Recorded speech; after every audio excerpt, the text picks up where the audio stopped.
যাই হোক, এখানে কোনো ধরনের দ্বিধা ছাড়া, কোনো ধরনের জড়তা ছাড়া মাইকে কথা বলতে পারা কিন্তু একটা বিশাল গুণ, সেটা তোমাদের আছে।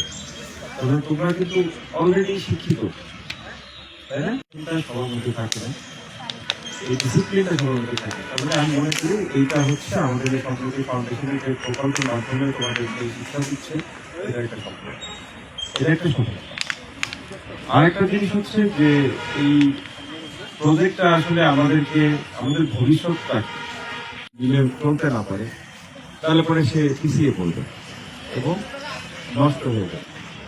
তোমরা আমাদের সম্পদ, তোমরা নষ্ট হলে আমাদের দেশ আর থাকবে না। দেশ কি হবে? তাই না? তোমরা প্রত্যেকেই আমাদের সম্পদ কিনা। আমি একসময় তোমার মতো ছোট ছিলাম না, কিন্তু এতটুকু ছিলাম না।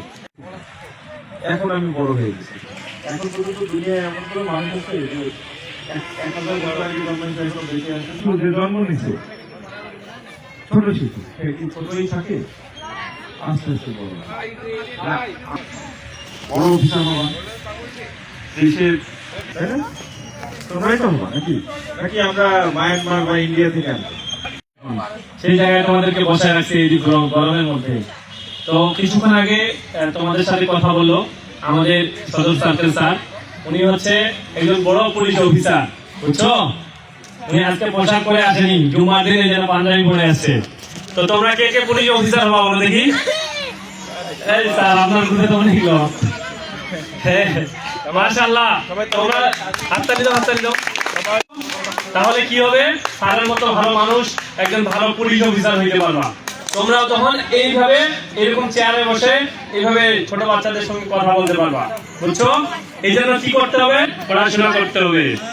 তোমরা কে কে পড়ছো এই কবিতা? যে সকালে উঠিয়া আমি মনে মনে বলি, সারাদিন আদেশ করেন যাহা মনে গুরুজনে, আমি যেন সেই কাজ করি ভালো মনে। তার মানে গুরুজনের কথা শুনতে হবে। করেছিল তোমাদের সবাইকে তো আসলে এই মুহূর্তে ওইভাবে পুরস্কৃত মানে দেওয়া সম্ভব হচ্ছে না। তবে যারা খেলা প্রথম, দ্বিতীয়, তৃতীয় হয়েছে, প্রথম এবং দ্বিতীয়, ধন্যবাদ ইশিতাকে।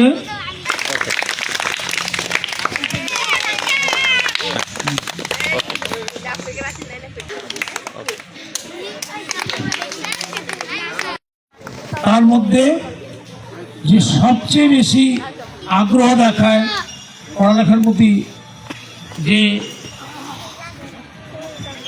আমরা থেকে একজনকে বেস্ট স্টুডেন্ট সিলেক্ট করেছি, তাকে আমরা এবারে সম্মানিত করব, পুরস্কৃত করব। মোহাম্মদ তাজমুল ইসলাম। তোমাদের মধ্যে খেয়াল রাখে কে? মা।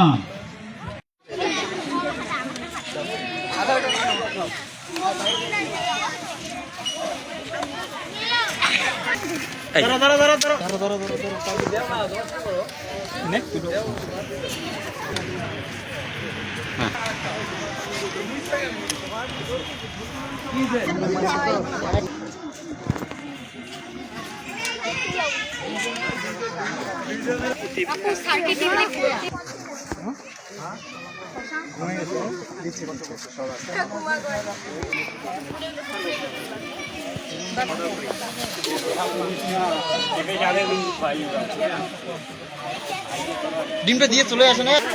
বাবু আসো, আরে আসো, আরে দিয়ে দেই, হাতে নিয়ে খাবে।